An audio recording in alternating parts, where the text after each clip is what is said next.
성경 봉독 마태복음 23장 1에서 12절. 이렇게. 그때 예수께서 무리와 제자들에게 말씀하셨다. 율법 학자들과 바리새파 사람들은 모세의 자리에 앉은 사람들입니다. 그러므로 그들이 그대들에게 말하는 것은 무엇이든지 다 실행하고 지키시오. 그러나 그들의 행실은 따르지 마시오. 그들은 말만 하고 실행하지는 않습니다. 그들은 지기 힘든 무거운 짐을 묶어서 남의 어깨에 지우지만 자기들은 그 짐을 나르는데 손가락도 꼼짝하려고 하지 않습니다. 그들이 하는 행실은 모든 사람들에게 보이려고 하는 것입니다. 그들은 경문곽을 크게 만들어서 차고 다니고 옷수를 길게 늘어뜨립니다. 그리고 잔치에서는 윗자리에, 회당에서는 높은 자리에 앉기를 즐기고 장터에서 인사받기와 사람들이 자기들을 선생이라고 불러주기를 즐깁니다. 그러나 그대들의 선생이라는 칭호를 듣지 마시오. 그대들의 선생은 한 분뿐이요 그대들은 모두 학생입니다. 또 그대들은 땅에서 아무도 그대들의 아버지라고 부르지 마시오. 그대들의 아버지는 하늘에 계신 분 한 분뿐이십니다. 또 그대들은 지도자라는 칭호를 듣지 마시오. 그대들의 지도자는 그리스도 한 분뿐이십니다. 그대들 가운데 으뜸가는 사람은 그대들을 섬기는 사람이 되어야 합니다. 자기를 높이는 사람은 낮아지고 자기를 낮추는 사람은 높아질 것입니다. 마태복음 26장 14에서 25절. 그때 12제자 가운데 하나인 가롯 유다라는 자가 대제사장들에게 가서 묻기를 내가 예수를 넘겨주면 내게 무엇을 주실 작정입니까? 하였다. 그들은 유다에게 은돈 30잎을 셈하여 주었다. 그때부터 유다는 예수를 넘겨주려고 기회를 노리고 있었다. 무교절 첫째 날에 제자들이 예수께 다가와서 말하기를 우리가 선생님께서 유월절 음식을 잡수시게 준비하려고 하는데 어디에다 하기를 바라십니까? 하였다. 예수께서 말씀하셨다. 성 안으로 아무개를 찾아가서 선생님께서 말씀하시기를 나의 때가 가까워졌으니 내가 그대의 집에서 제자들과 함께 유월절을 지키겠다 하십니다 하고 그들에게 말하시오. 그래서 제자들은 예수께서 그들에게 분부하신 대로 하여 유월절을 준비하였다. 저녁 때가 되어서 예수께서는 12제자와 함께 식탁에 앉아 계셨다.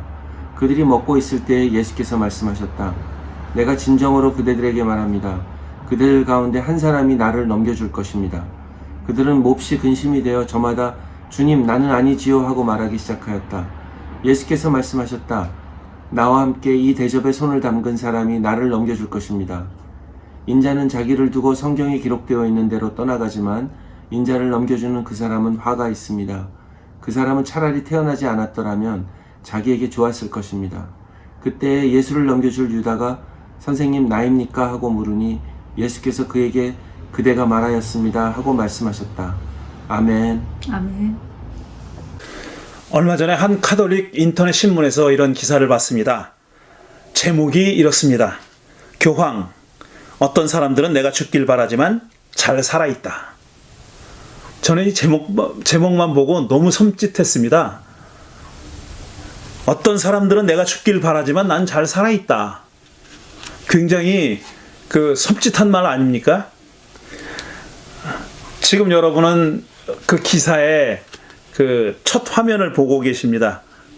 그렇게 써 있죠. 교황, 어떤 사람들은 내가 죽길 바라지만 잘 살아있다.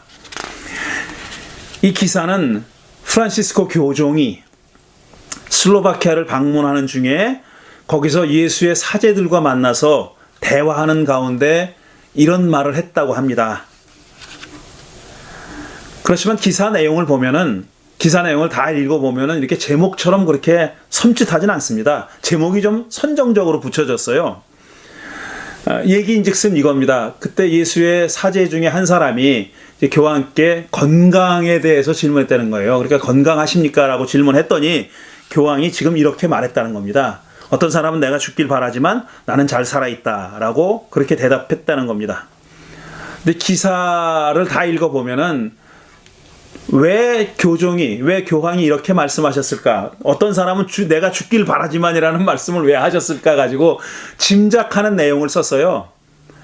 왜 그런 말씀하셨냐고 직접 물어본 건 아니고 짐작하는 내용이 이겁니다. 미국의 한 아주 영향력이 큰 대형 카톨릭 TV 채널이 있는데 많은 시청자들 가지고 있는 채널인가 봐요.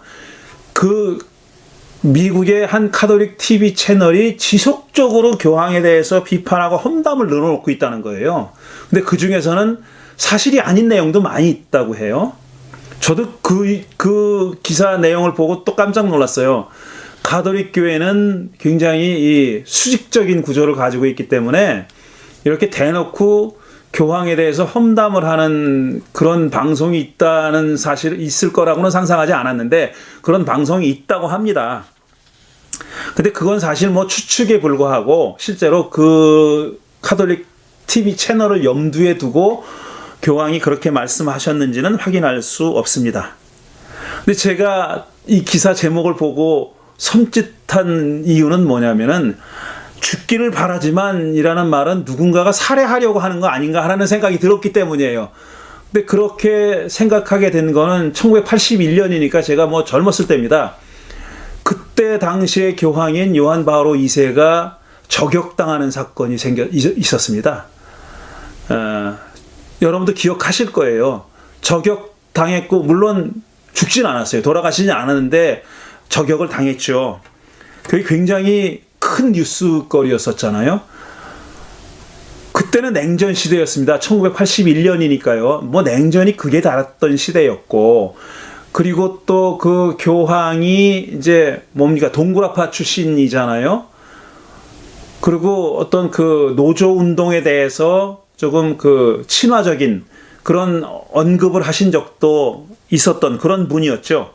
그래서 냉전 시대였고 또 그런 성향을 가지고 있는 동구 출신의 동유럽 출신의 교황이었기 때문에 그 배후에 소련이 있다는 그런 추측성 그 기사들도 많이 났었어요. 확인되지는 않았죠. 어쨌든 그때 1981년도에는 지금부터 30년 전에는 교황을 저격하는 사건이 있었고 제가 그 기억이 있어서 내가 죽길 바라지만이라는 제목을 봤을 때 누가 살해하려고 하나 하는 그런 생각을 했던 겁니다. 설마 2021년 지금 그런 일이 일어나지는 않겠죠. 그렇지만 교황께서 자신이 죽기를 바라는 사람이 있을 거다라는 말이 전혀 의미 없는 허튼 말은 아니라고 생각합니다. 실제로 그런 사람이 있다고 저는 믿습니다. 그렇게 생각합니다.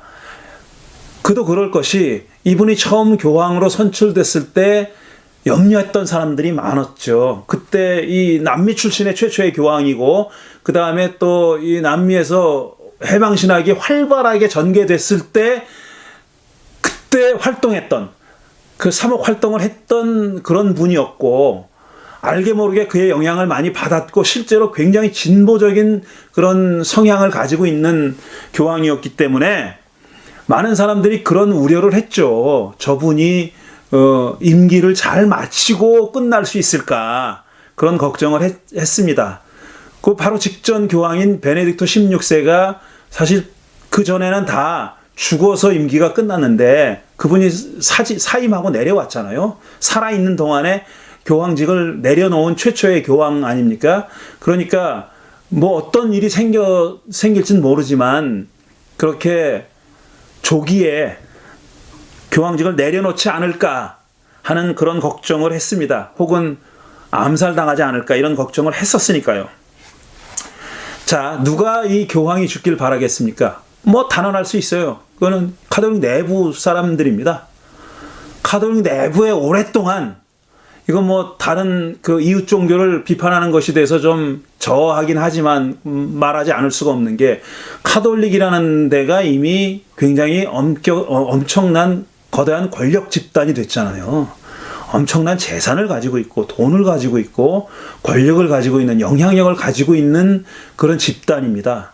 교회지만 사실 정치적인 권력도 가지고 있는 그런 집단이란 말이에요. 정치체잖아요. 어떤 나라처럼 그러니까 바티칸 시국이지 않습니까? 그러니까 그 안에 그 많은 재화와 권력을 가지고 있으니 그걸 두고 다툼이 없을 수가 없고 거기에 굉장히 오랫동안 거기서 그 권력을 누리고 있던 사람들이 반가워하지 할 수 없는 사람이 교황이 됐기 때문에, 그런 분이 교황이 됐기 때문에 암투가 있을 수밖에 없는 거고, 아마 지금 현재 프란시스코 교황이 빨리 내려오든지 죽든지 사라졌으면 하는 사람들이 많이 있을 겁니다. 어쨌든 카톨릭 내부에 그런 사람들이 있을 거다라는 것은 뭐 상당히 개연성이 있는, 아니 합리적인 추측이죠. 우리 그리스도 교회에는 초기부터 적그리스도라는 게 있었어요. 그러니까 엔타이 크라이스트니까 그리스도를 반대하는 사람, 그리스도를 대적하는 사람들, 대적하는 개인이나 집단을 적그리스도라고 불렀습니다. 적그리스도인, 적그리스도 집단 이렇게 불렀어요. 엔타이 크리스찬, 엔타이 크라이스트라고 부른 거죠. 근데 본래 적그리스도는 본래 처음에 어떤 집단을 적그리스도라고 불렀을 때는 교회 바깥의 세력을 가리켰습니다. 그러니까 교회 바깥에서 교회를 해치려고 했던 사람들이 적그리스도였었어요. 그리고 그 배후에는 사탄이 있다고 믿었습니다. 그런데 언제부턴지 이 교회 내부에 나와는 생각이 다르고 고백이 다르고 그 교리가 다른 사람들을 지칭하는데 적그리스도라는 말을 사용하기 시작했어요. 그러니까 외부의 적이 내부의 적이 된 겁니다. 외부 사람들을 지칭할 때 썼던 적그리스도라는 말을 교회 내부 사람을 지칭하는 데 사용하게 된 거예요. 그러니까 적그리스도는 곧 누구냐 하면은 나와는 신학이 다르고 고백이 다른 사람, 신앙 고백이 다른 사람, 다른 신앙 고백을 하는 사람들, 다른 가르침을 설파하는 사람들, 나와는 다른 가르침을 설파하는 사람들이 적그리스도이고 이단이다 이겁니다. 그러니까 그들은 이단이라고 불렀죠. 그러니까 처음에는 이단이라고 부르는데 그쳤어요. 그러니까 나와는 다른 교리를 가지고 있다 정도입니다. 그런데 그 집단을 한 걸음 더 나가서 적그리스도라고 부르게 된 거예요. 그리스도를 반대하는 사람, 나와 반대하는 사람이 아니라, 나를 반대하는 사람들이 아니라 그리스도를 반대하는 사람이라고 규정하게 된 겁니다. 그리고 소위 정통교리를 주장했던 사람들이 나중에 정통이 된 거지만 그 사람들이 득세하고 그들이 이단이라고 낙인 찍었고 적그리스도라고 낙인 찍은 사람들을 교회 바깥으로 다 축출해냈습니다. 그러니까 적그리스도라는 집단은 기독교 초기에도 있었고 그게 상당히 이른 시기부터 내부의 적을 가리키는 말이 됐다라는 겁니다. 근데 흔히 우리가 생각하기에 복음서는 이 바리새파 사람들과 율법학자들을 굉장히 나쁘게 표현하고 있습니다. 굉장히 신랄하게 비판하고 있어요. 그런데 잘 읽어보면 또 예수님이 그들과 함께 교제하고 대화하고 한 것들도 많이 있어요. 바리새파 사람의 집에 식사 초대를 받아서 가시기도 했어요. 그러니까 식사 초대라는 것이 우리가 생각하는 식사 초대가 아닙니다. 우리는 예의상 초대하는 경우도 많이 있지 않습니까? 예의상 한번 대접을 받았으니까 또 대접을 하기도 하고 여러 경우가 있지만 이 유대인들이 식사 자리에 초대한다는 것은 우리 편이라는 얘기예요. 우리 편이라는 얘기입니다. 자기의 편이 아니면 자신의 편이 아니면은 초대하지 않아요. 특히 바리새파 사람들은 더더욱이 그랬어요. 근데 그 바리새파 사람이 예수님을 식사 초대했다는 얘기는 반대로 뒤집어 보면 예수님이 그 초대에 응했다는 얘기는 그들을 그렇게 적대하지 않았다는 것을 반증하는, 보여주는, 간접적으로 보여주는 증거이기도 합니다. 그러니까 역사적으로 보면은 바리새파 사람들과 예수 운동을 했던 예수의 첫 제자들, 예수님을 포함해서 첫 제자들의 관계는 서로 적대자라기보다는 경쟁자라고 보는 것이 더 역사적으로는 옳다고 생각합니다. 그러니까 둘 다 유대교에서 하나의 개혁의 흐름을 만들었던 집단이에요. 서로 흐름이 다르긴 했지만, 다른 흐름이긴 했지만 서로 유대교를 개혁하려고 하는 그런 세력이었습니다. 근데 개혁의 방향과 정도를 두고는 차이가 있었죠. 서로 경쟁하면서 유대교를 개혁하려고 했던 사람들이에요. 그런데 지금 우리가 가지고 있는 복음서에는 그것보다 더 한 걸음 더 나가고 있죠. 몇 걸음 더 나가고 있죠. 상당히 적대적으로 묘사하고 있는데 그 적대적인 묘사들은 그러니까 예수님이 직접 하셨다기보다는 그로부터 한 50년 후에, 5, 60년 후에 그 당시 복음서가 기록됐던 당시에 예수 공동체의 상황을 반영하고 있다고 보는 게 옳다. 이게 요즘 신약성서학자들과 초기 그리스도교를 연구하는 학자들의 정설입니다. 그러니까 예수님이 직접 그렇게 신랄하게 비판했다고 보지 말고, 물론 아주 친하지는 않았지만 그 적대적인 관계였다기보다는 경쟁의 관계였는데, 그로부터 한 4, 50년 후에는 5, 60년 후에 복음서가 기록될 때는 경쟁의 관계에서 더 나빠져서 적대의 관계가 됐다는 얘기입니다. 어쨌든 그러니까 저는 지금 예수님이 복음서에서 바리새파 사람들을 비판하신 내용을 역사적으로 그대로 보지 말고 차라리 상상력을 발휘해 가지고 오늘날 우리들에 대한 비판으로 읽으면 어떤가 하는 것이 제가 생각하는 겁니다. 저는 그렇게 생각합니다. 그러니까 역사적으로는 어떻게 밝히기가 힘들어요. 이게 그렇게 주장하는 성서학자들이 있고, 또 지금 말씀드린 그게 정설이긴 하지만 구체적으로 디테일로 들어가면은 어디까지가 예수님이 하신 말씀이고 어디까지가 후대 교회의 상황이 반영된 그런 그 개작이냐 하는 것은 확인하기가 힘들어요. 그건 굉장히 힘들어요. 그러니까 그런 어려운 일은 뭐 저는 신약을 공부하는 사람도 아니기 때문에 그건 그 사람들에게 맡겨두거나, 아니면 저는 관심이 없고 거기에는 관심이 없고, 제 관심은 뭐냐면은 이걸 아무리 읽어봐도, 여러 차례 읽어봐도 오늘 우리에게도 그대로 적용되는 말씀으로 읽힌다는 겁니다.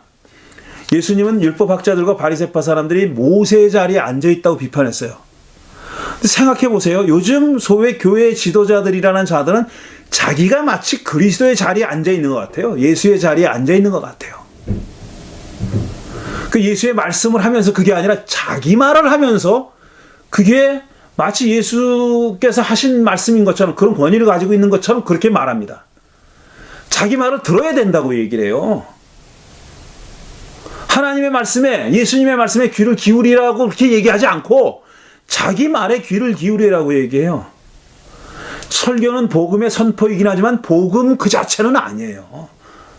복음을 오늘날에 선포하는 거죠. 그거는 누가 부인하겠습니까? 자기 생각이 들어가 있는 거예요. 설교자의 생각과 자기 취향과 자기의 오리엔테이션이 들어가 있는 얘기입니다. 자기의 정치적인 견해도 들어가 있는 얘기예요.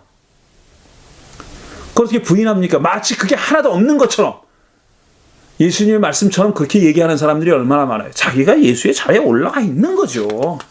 그리고 또 예수님이 오늘 바리새파 사람들을 가리켜서 오늘 읽은 말씀에서 하신 말씀 중에 오늘 우리가 가장 새겨 들어야 하고 가장 뼈저린 말씀은 뭐냐면, 뼈 아픈 말씀은 뭐냐면은 그들의 말은 들을지라도 그들의 행실은 따르지 말라 하는 거예요. 예수님은 그렇게 말씀하셨어요. 바리새파 사람들이 말하는 것은 지키고 실행하지만, 그들의 말은 지키고 실행하지만 그들의 행실은 따르지 말아라 그랬어요. 그건 언행이 일치하지 않는다는 얘기죠. 바리새파 사람들의 언행이 일치하지 않는다는 얘기. 말은 옳은 말을 하고 번드르르한 말을 하지만 자기들이 한 말도 자기들이 실천하지 않는다는 얘기입니다. 그렇게 비판하신 거예요. 이 비판을 듣고 기분 좋아할 사람은 없어요. 그런데 기분 좋아하지 않는 바로 그 사람이 그 말을 들어야 될 사람입니다. 이 말을 듣고 나한테 하는 말, 메아 꿀파, 내 죄입니다, 내가 죄인입니다 하는 사람은 사실 이런 말을 들을 필요가 없어요. 근데 이 말을 듣고 화를 내고 내가 언제 그랬어? 왜 나만 갖고 그래? 이런 사람들이 그 말을 꼭 들어야 하는 사람이에요. 그런데 그 말을 꼭 들어야, 바로 그런 사람들이 오늘날 기독교인이 아니냐는 거죠. 뭐 세상 사람들이 기독교인을 어떻게 보는지 하는 것은 더 말하지 않겠습니다. 세상 사람들이 우리를 가리켜서 뭐라고 개못이라고 하는 것도 더 얘기하지 할 필요 없다고 생각해요. 세상 사람들이 그리스도인들을 욕하는 가장 큰 이유가 뭡니까? 가장 큰 이유가 언행이 일치하지 않는다는 거예요. 말만 번드르르 하다는 것 아닙니까? 자기들이 말하는 것을 실행하지 않는다는 것 아닙니까? 지금 그러니까 우리가 뼈저리게 들어야 할 그런 말씀이죠. 근데 예수님 또 뭐라 그랬냐면, 바리새파 사람들이 경문곽을 크게 만들어 차고 다니고 옷수를 길게 늘어뜨린다 그랬어요. 옷을 길게 늘어뜨린다는 얘기는 뭐냐면 나는 이렇게 권위 있는 사람이네 하고 하는 것을 겉으로 드러내 보인다는 거예요. 다른 사람들이 알 수 있도록 치장을 하고 다닌다는 얘기입니다. 나는 이렇게 내 지위가 이렇다. 내 권위가 이렇다. 라는 겁니다. 그걸 보여주려고 하는 거예요. 그 다음에 두 번째로 경문곽을 크게 만들어 차고 다닌다는 얘기는 뭐냐면은 유대 사람들은 전통이 있어요. 조그만 상자를 만들어가지고 거기다 성경 기절을 집어넣어서 이마에 달고 다니거나 이 팔에다가 소매에다가 이렇게 붙이고 다녀요. 처음 그런 그 관습이 생기고 그런 관행이 생겼을 때는 뭐냐면 그만큼 말씀을 가까이 지니고 다녀서 수시로 읽어라 그 소리예요. 그런데 지금 예수님이 그 말씀을 그 행태를 지금 비판하신 거는 뭐냐면은 경문곽을 크게 만들어 차고 다니면서 나는 이렇네. 나는 이렇게 말씀을 차고 다니네. 말씀을 가까이 모시고 다니네라고 보여주는 겁니다. 그건 자기를 위한 거였는데 처음에는 자기가 수시로 말씀을 꺼내서 읽어보기 위해서 경문곽에다가 말씀을 넣고 다니고 그걸 차고 다녔는데 지금 예수님이 비판하는 거는 남 보라고 그렇게 한다는 거 아니에요. 남 보라고 그렇게 하고 다니는 이 바리새파 사람들을 비판하고 계시는 겁니다. 제가 여러분들께 충고라면 충고인데 입 열면 성경 말씀 얘기하는 사람 믿지 마십시오. 입만 열면 성경 구절을 얘기하는 사람 믿지 마세요.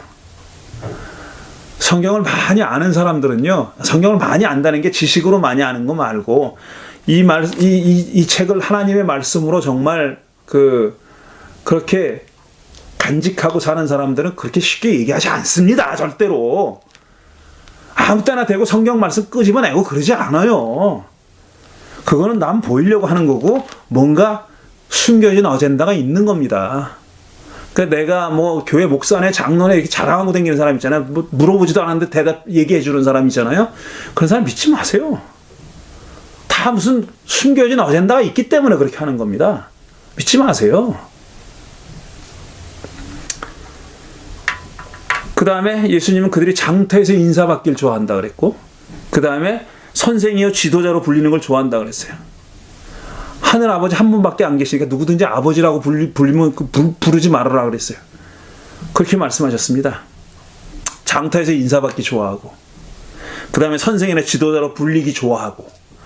제가 요즘 소위 교회 지도자들이 이러고 다닌다는 걸 더 말할 필요가 있을까요? 여러분 다 알고 계시는 거죠. 꼭 티내는 사람이 있어요. 어디 가서 꼭 티내는 사람. 그리고 자기를 목사님이나 뭐 교수님이나 뭐 이렇게 안 불러주면 싫어하는 사람들이 있어요. 그 앞에서는 얘기 안 해도 뒤에 가서 욕합니다. 저 자식은 뭔데 날 목사님이라고도 안 하고 교수님이라고도 안 하나, 신부님이라고도 안 하나. 사진 한 장 보여드릴게요. 여러분이 아마 신문을 통해서 많이 보신 사진이에요. 자, 이 사진은 조용기 목사 빈소에서 이름 짜한 유명한 목사들이 윤석열에게 안수하는 사진입니다. 자, 여기가 빈소예요. 빈소. 조용기 목사가 세상을 떴어요. 그분에 대해서 뭐 어떻게 생각하든지 간에 저는 별로 긍정적으로 보는 대목이 없는 그런 사람이지만 어쨌든 여기 모인 사람들은, 지금 여기서 사진 찍힌 목사들은 조용기 목사를 되게 좋아했던 사람들입니다. 그리고 같이 일했던 사람이고 한 편이었던 사람들이었습니다. 근데 그분이 지금 세상을 떴어요. 그래서 빈소에 왔습니다. 그분의 삶을 반추하고 유족들을 위로하러 온 거예요. 빈소에 오는 목적이 그거지 않습니까? 빈소에 정치하러 오는 거 아니에요. 이 사람들 정치가 합니까? 목사들이에요. 조용히 조문하고 가면 되는 거예요. 근데 그 자리에 누가 왔냐? 윤석열이 왔어요. 그 사람들 몰려가가지고 윤석열을 안수하겠다는 겁니다. 윤석열이 안수해달라고 부탁한 게 아니에요. 나중에 밝혀졌지만 윤석열은 기독교인도 아니고 오히려 무속신앙에 가까운 사람이지 않습니까? 그런데 지금 이 사람들 이 윤석열 둘러서가지고 지금 윤석열 몸뚱이에다가 지금 손을 얹어서 안수 기도를 하고 있어요. 왜 했을까? 저 혼자 막 뇌피셜을 굴려봅니다. 저 혼자 생각해봐요. 이 사람들의 의도가 뭐였을까? 첫째로 이 사람들한테 윤석열은 차기의 대통령이 꼭 될 사람입니다. 돼야 될 사람 정도가 이들은 아마 윤석열이 대통령이 될 거라고 믿을 거예요. 지금도 믿고 있을 거예요, 아마. 그러니까 차기 대통령에게 자기가 안수를 해서 그를 대통령으로 만든 사람이 되고 싶었던 거죠. 그가 대통령이 되면 자기 안수덕이라고 이렇게 말하고 싶었을 거예요. 그러니까 자기가 차기 대통령을 영적인 권위로 대통령을 만들어준 그런 사람이라는 생각, 그런 사람이 되고 싶은 욕망. 그 다음에 두 번째로는 전혀 상반되는 또 욕망인데 사실 동전의 양면이죠. 그가 대통령이 되면은 어떻게든지 끈을 이어보려고 하는, 이 손을 얹었잖아요. 끈이 닿아서 끈을 다 깨서 뭐 어떻게든지 연주를 만들고 싶어 하는 그런 욕망. 하나는 위에 올라서고 싶은 욕망이고 하나는 그 밑으로 기어들어가고 싶은 욕망, 두 개가 다 있었다고 생각합니다. 이런 현실에서 저는 마태복음 26장의 최후의 만찬 자리에서 예수께서 여러분 가운데 나를 팔 사람이 있습니다 라고 얘기하셨을 때 다른 제자들은 다 놀라서 아무 말도 못하고 있었는데 가롯 유다가 묻습니다. 선생님, 그게 접니까? 라고 물어요.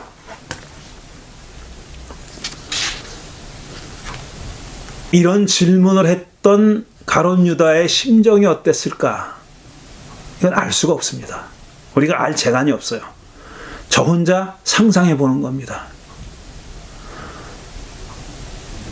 근데 이 초대교회에는 가롯 유다라는 사람의 행동에 대해서 평가가 하나만 있지는 않았습니다. 물론 대세는 가롯 유다를 비판하는, 가롯 유다를 배신자로 하고 예수를 팔아먹은 자라고 여기고 그 부정적으로 평가하는 게 대세였어요. 그거는 사실이에요. 하지만 일각에서는 가롯 유다에 대한 다른 평가를 하는 사람들이 있었습니다. 그 사람들이 유다 복음서까지 썼어요. 유다 이름으로 되어 있는 복음서가 있습니다. 그 복음서에 따르면 크게 보면 이거예요.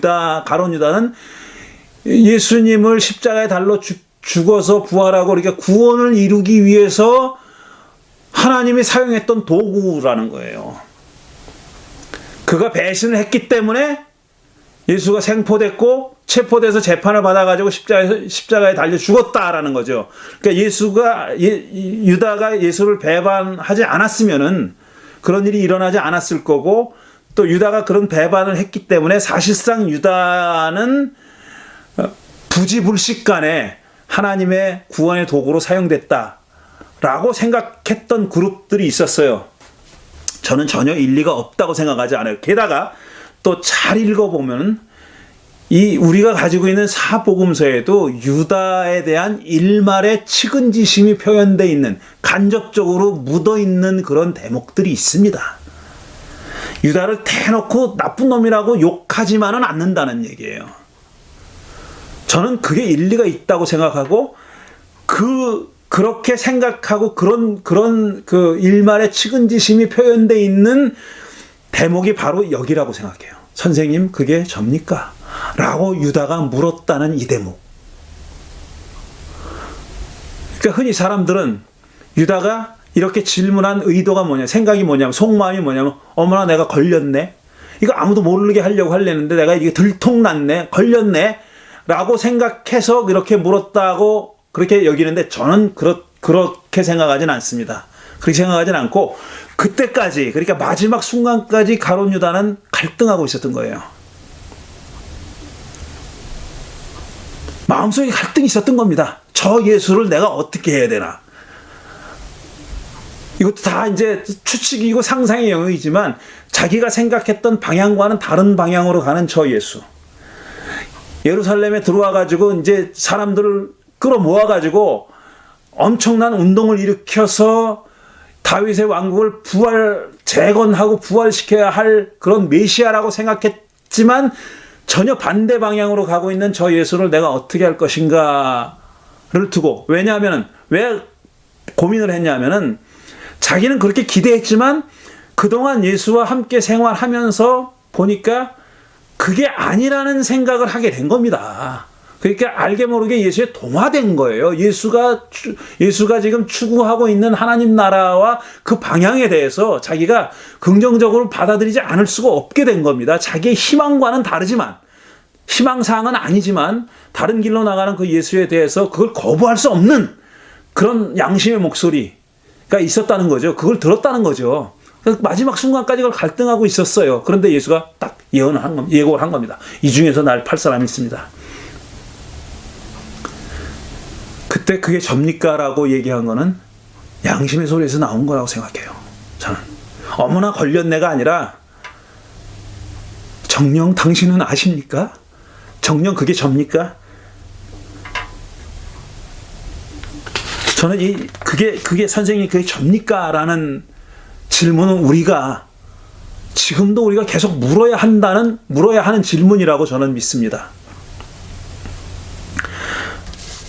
저는 그 사진에 나온 그런 목사들의 그룹에 저를 끼워 넣어 본 적도 없고 그와는 전혀 다른 길을 걸어왔다고 생각합니다. 제가 한 기독교인으로서, 그리고 한 목회자로서 제가 아직까지 걸어온 길은 그와는 다른 길이었다고 생각해요. 그리고 저는 그들의 행동에 대해서 굉장히 오랫동안 계속 비판해왔고 지금도 비판하고 있습니다. 그러면서 나는 저들과 다르다, 이런 생각을 지금도 가지고 있어요. 그리고 그게 사실이기도 합니다. 저들과 달라요. 다른 건 맞아요. 달라요. 그런데 그러면서 생겨났던 그 나쁜 씨앗이 뭐냐면, 내 안에 생겨났던 나쁜 씨앗이 뭐냐면은, 선생님 그게 접니까? 라는 질문을 안 하게 된 거예요. 나는 저들과 다르다는 생각만 하고 있었지, 그게 나일 수도 있다 라는 생각은 안 해본 겁니다. 사실 이게 둘이 싸워야 되거든요. 내 안에서 계속 싸워야 되는 거예요. 내 안에서 계속 싸워야 돼요. 바울의 말대로 싸워야 되는 거예요. 나는 선하게 살고 싶은데 이 악한 심성이 내 안에 있어가지고 나를 계속 딴죽 걸고 붙들고 늘어진다. 나는 공고한 사람이다 라는 그런 내적인 갈등을 늘 가지고 있어야 되는 거거든요. 그런데 어느 때부터는 저들이 너무 막 나가니까 나는 저렇게 막 나가는 그룹이 아니라는데 안심하고 있었던 거예요.